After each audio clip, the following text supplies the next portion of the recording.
میں بھی ایک طرح سے تنہا تھی، اس لیے جو حسیب کا سہارا مل گیا تھا۔ دراصل میرے بچے نہیں تھے اور میرے شوہر رحیل کو فالج کا اٹیک ہوا تھا۔ اس کے بعد وہ بستر پر پڑ گئے تھے۔ گھر کا گزارا بہت مشکل سے چل رہا تھا۔ کبھی کوئی مدد کے لیے پیسے دے جاتا تو کبھی کوئی۔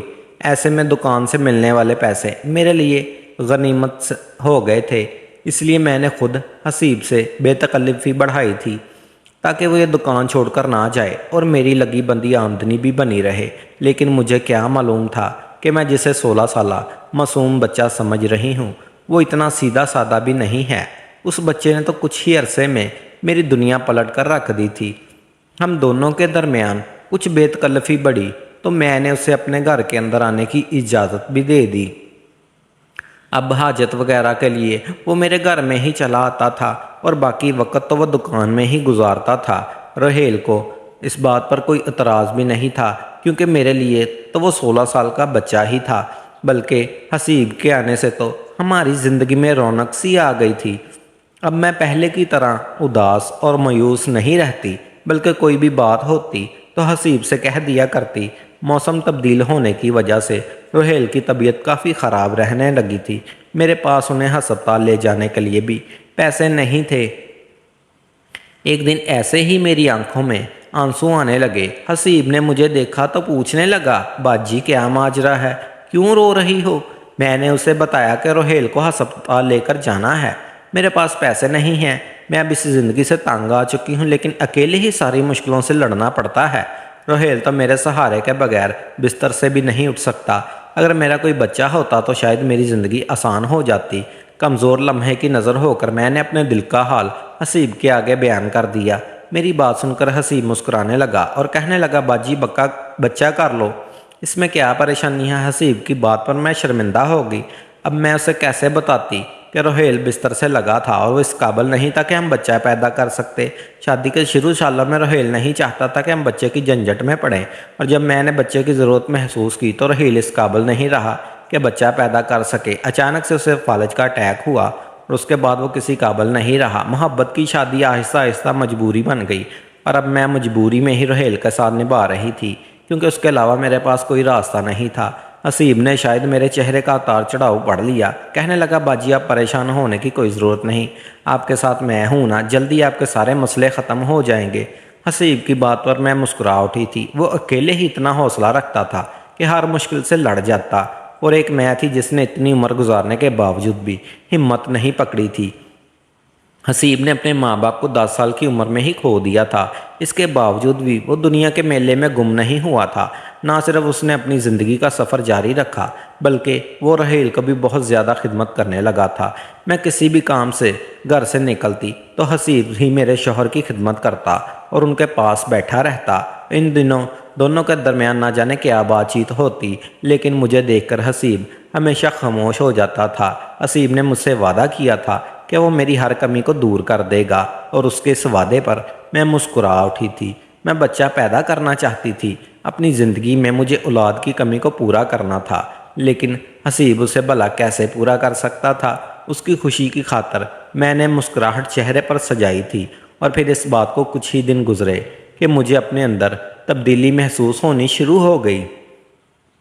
میری طبیعت زیادہ خراب ہوئی تو حسیب نے ہی مجھے پیسے دیے اور کہنے لگا، باجی ڈاکٹر کو دکھا لو۔ اس کے کہنے پر میں ڈاکٹر کے پاس چلی گئی اور وہاں جا کر مجھ پر حیرت کا پہاڑ ٹوٹ پڑا جب مجھے پتا چلا کہ میں امید سے ہوں۔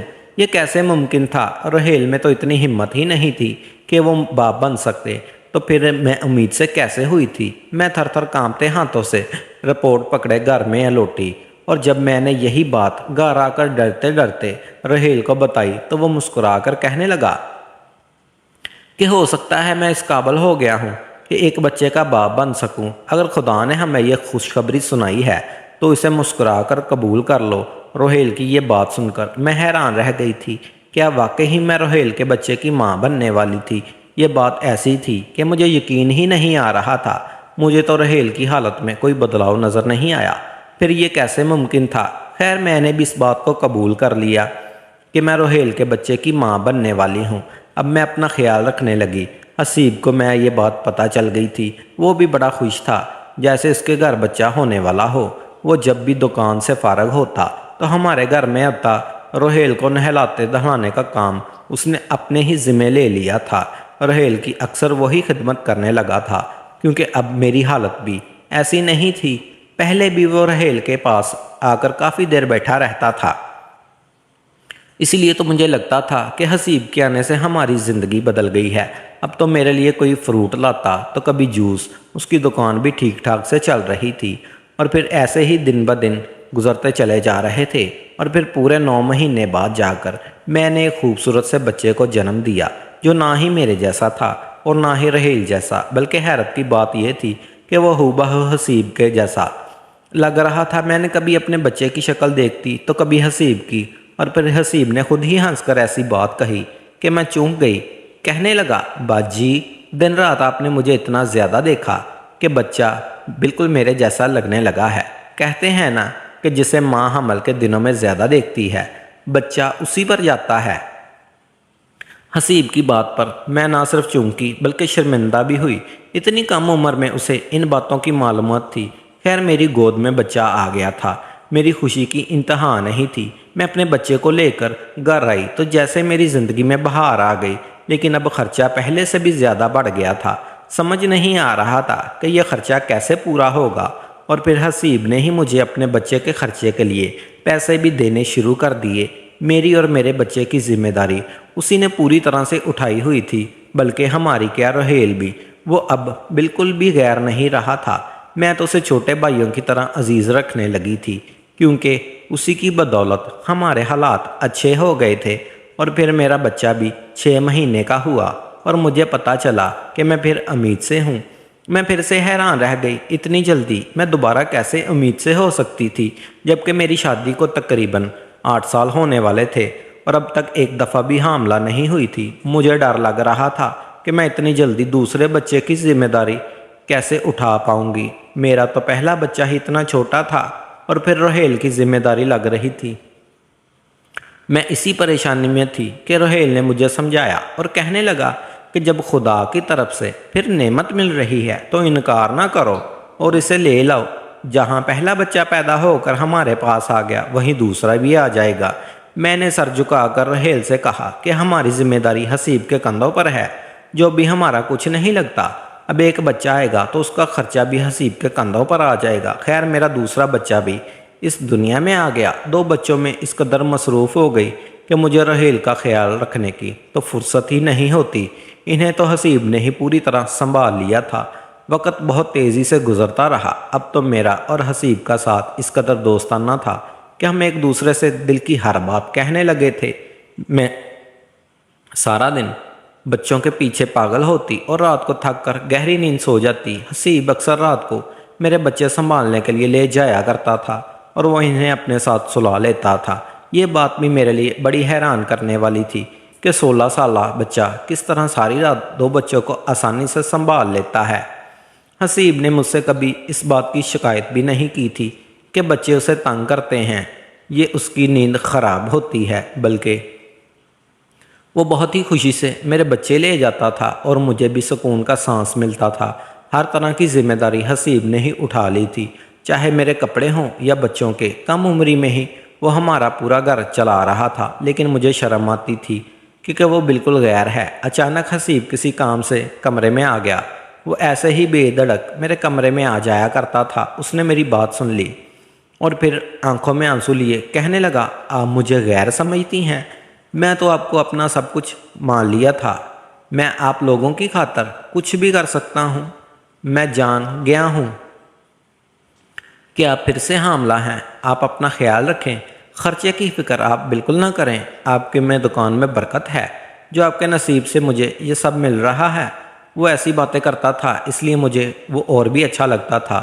3 بچوں کی ماں بننے کے بعد پوری طرح میں بدل گئی تھی۔ میرے اندر اب پہلے جیسی اداسی باقی نہیں رہی تھی۔ سارا دن کہاں گزرتا تھا پتہ ہی نہیں چلتا تھا، یہاں تک کہ میں نے روہیل کو بھی نظر انداز کر دیا تھا۔ ایک رات میرے 3 بچے بہت زیادہ تنگ کر رہے تھے تو حسیب آ گیا اور کہنے لگا، باجی انہیں مجھے دے دیں اور آپ سکون سے سو جائے۔ میں نے خوشی خوشی اپنے بچے حسیب کو پکڑا دیے۔ وہ ہمیشہ کی طرح میرے لیے دودھ لے کر آیا تھا۔ میری طرف دودھ کا گلاس بڑھا کر کہنے لگا، اپنا خیال رکھا کرے۔ میں نے دودھ کا گلاس پکڑا اور حسیب کا شکریہ ادا کیا۔ وہ بچوں کو لے کر چلا گیا۔ اتفاق ہوا کہ میرے ہاتھ سے دودھ کا گلاس چھوٹ کر گر گیا اور پھر میرا کام بڑھ گیا۔ میں نے دوبارہ سے کمرہ صاف کیا اور صفائی کر کے بستر پر لیٹ گئی۔ کچھ ہی دیر گزری تھی کہ مجھے ایسا محسوس ہوا کہ جیسے میرے کمرے میں کوئی موجود ہو۔ میری سانس رکنے لگی تھی۔ ایسا لگ رہا تھا جیسے کوئی چور آیا ہو، اور پھر مجھے اپنے بستر کے قریب کسی کے ہونے کا احساس ہوا۔ کسی نے میرے وجود کے ساتھ کھیلنے کی کوشش کی تو میں اٹھ کر بیٹھ گئی اور چیخنے چلانے لگی۔ میری چیخوں کی آواز پر روہیل کی بھی آنکھ کھل گئی۔ میں نے جلدی سے کمرے کی لائٹ جلائی تو یہ دیکھ کر میرے رونگٹے ہی کھڑے ہو گئے تھے کہ ہمارے ہی ایک محلے کا ایک آدمی میرے اوپر جھکنے کے لیے میرے پاس کھڑا تھا۔ میں تو اسے دیکھ کر ہی دنگ رہ گئی تھی۔ پہلے تو وہ شرمندہ ہوا، پھر کہنے لگا، باجی میں نے کچھ نہیں کیا، آپ کے شوہر نے مجھے خود اجازت دی تھی میں ہر رات آپ کا سودا کروں، اس لیے میں کوئی نہ کوئی گاہک ڈھونڈ کر لاتا اور سودا کرتا اور پیسے لے لیتا اور پھر یہی پیسے آپ لوگوں پر خرچ کر دیتا ہوں۔ دراصل گھر کے حالات کی وجہ سے روہیل بھائی بہت پریشان تھے اور وہ کسی طرح اس پریشانی کو ختم کرنا چاہتے تھے، اور جب انہیں پتہ چلا کہ میں عورتوں کی خرید و فروخت کا کام کرتا ہوں تو انہوں نے خود مجھے اس بات کی اجازت دی۔ ہر رات آپ کے کمرے میں میں ہی موجود ہوتا تھا۔ جو میری عزت سے کھیلنا چاہتا تھا، میری چیخوں کی آواز پر حسیب بھی دوڑتا ہوا چلا آیا تھا۔ حسیب کو دیکھ کر وہ آدمی کہنے لگا، حسیب تو نے تو کہا تھا کہ وہ اپنے ہوش میں نہیں ہوگی، میں آسانی سے اپنی خواہش پوری کر سکتا ہوں، لیکن یہ تو جاگ رہی ہے۔ اس آدمی کی بات سن کر میرے قدموں تلے سے زمین نکل گئی۔ حسیب بھی گھبرا کر میری طرف دیکھنے لگا۔ مجھے سمجھ نہیں آ رہا تھا یہ کیا ماجرا ہے۔ وہ آدمی غصے میں بس ان کو گالیاں دیتے ہوئے نکل گیا۔ میں نے نفرت سے حسیب سے پوچھا، یہ سب کیا ہے؟ تب جا کر حسیب نے مجھے کہا، آپ کے شوہر کے پاس اتنے پیسے نہیں تھے کہ وہ اس گھر کو چلا سکے، اس لیے انہوں نے مجھے مجبور کیا میں آپ کو سودا کروں۔ اس لیے جب کوئی گاہک ملتا تو میں بچوں کو لے جاتا اور نیند کی دوا دودھ میں ڈال کر آپ کو دے دیتا، آپ سو جاتی اور گاہک آپ کا استعمال کر کے چلا جاتا۔ یہ تینوں بچے بھی کسی نہ کسی گاہک کے ہی ہیں، کیونکہ روہیل بھائی تو باپ بننے کی صلاحیت نہیں رکھتے۔ میں نے آپ کے ساتھ کچھ غلط نہیں کیا، جو آپ کے شوہر نے کہا میں نے وہی کیا، میں آپ کو اس کی مرضی سے ہی بیچا ہے۔ حسیب کی بات سن کر میرے رونگٹے کھڑے ہو گئے تھے۔ میں نے حیرت سے پلٹ کر روہیل کو دیکھا تو وہ نظریں چرا گئے، پھر خود کہنے لگے، میری بیماری کی وجہ سے گھر کے حالات خراب ہو گئے ہیں، میں تمہیں اولاد بھی نہیں دے سکا، کھانے کے لالے پڑنے لگے تھے۔ یہ سب دیکھ کر میرا دل جلتا تھا، میں کچھ نہیں کر سکتا تھا۔ اس لیے جب مجھے اندازہ ہوا کہ حسیب کے ساتھ کام کرتا تو میں خود سے کہا کہ یہ ہر رات وہ تمہیں کسی نہ کسی کو بیچ دیا کرے۔ میں خود تو نیند کی دعائیں لے کر سو جاتا تھا، اس لیے مجھے کچھ پتہ نہیں چلتا تھا۔ حسیب ہی کسی گاہک کو لاتا اور پھر صبح ہونے سے پہلے گاہک لوٹ جاتا۔ بچے ہونے سے تم خوش ہو گئی، ہمارے گھر کے حالات بدل گئے اور میں بس اتنا ہی چاہتا تھا۔ روہیل کی بات سن کر میں نے اپنا سر پکڑ لیا تھا۔ مجھے یقین نہیں آ رہا تھا کہ میرے شوہر نے مجھ پر اتنا بڑا ظلم کیا۔ گھر کے حالات کو بدلنے کے لیے اور میری گود کو بھرنے کے لیے حسیب کے ساتھ مل کر اس نے میرے ہی وجود کا سودا کیا۔ میں زاروں قطار رونے لگی تھی۔ جب روتے روتے کچھ سنبھلی تو میں نے حسیب کے آگے ہاتھ جوڑ دیے اور کہا کہ ہماری زندگی سے چلے جاؤ۔ تمہارے آنے سے پہلے ہم فاقے ضرور کاٹتے تھے، لیکن میرے شوہر نے کبھی میری عزت کا سودا نہیں کیا تھا، نہ ہی ان کے دل میں کبھی ایسا کوئی خیال آیا تھا۔ یقیناً یہ سب تمہاری ہوئی پڑھائی پٹی ہے۔ مجھے سمجھ آ گیا تھا کہ تم نے عورتوں کے خاص دکان کیوں کھولی ہے، اس بہانے تم عورتوں کو مجبور کا سودا کرتے ہو۔ میں نے حسیب کا فوراً دکان خالی کرنے کا کہہ دیا تھا۔ اس کی گود سے اپنے بچے بھی چھین لیے تھے۔ میرے چھوٹے چھوٹے 3 بچے میرے سامنے تھے جن کے باپ کا مجھے علم نہیں تھا۔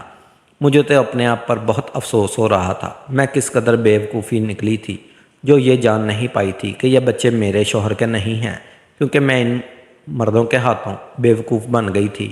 میرا مجرم صرف حسیب نہیں تھا بلکہ روہیل بھی تھے، لیکن میں کیا کرتی؟ میں روہیل کے نکاح میں تھی اور ان کی حالت ایسی تو بالکل نہیں تھی کہ میں انہیں چھوڑ دیتی۔ اس لیے میں نے مجبوری کے ناطے ان کے ساتھ گزارا شروع کر دیا۔ حسیب دکان چھوڑ کر چلا گیا تھا۔ میں نے اسی دکان میں کچھ جمع شدہ پیسوں سے عورتوں کا سامان ڈال دیا اور خود وہ دکان چلانے لگی۔ گاہک تو پہلے ہی بن چکے تھے، اس لیے میری دکان چل گئی اور گزارا ہونے لگا۔ میں نے اپنے بچے کو سینے سے لگا لیا کیونکہ یہ میرے ہی بچے ہیں۔ ان کا باپ کون ہے یہ میں نہیں جانتی، مگر میں انہیں اپنی گود سے پیدا کیا ہے، اس لیے ان کے لیے میرے دل میں محبت کم نہیں ہوئی۔ آپ لوگ بتائیں جو میرے ساتھ ہوا کیا وہ صحیح ہے؟ کیا میرے شوہر کو ایسی حرکت کرنی چاہیے تھی؟ کیا گھر کے حالات سدھارنے کے لیے کوئی مرد اپنی عورت کی عزت کا سودا کر سکتا ہے؟ کیا مجھے اپنی اولاد کو چھوڑ دینا چاہیے؟ کیا آج کل کے دور میں کسی بھی کم عمر یا جوان لڑکے پر بھروسہ کرنا چاہیے؟ کمنٹ باکس میں لازمی بتائیے گا۔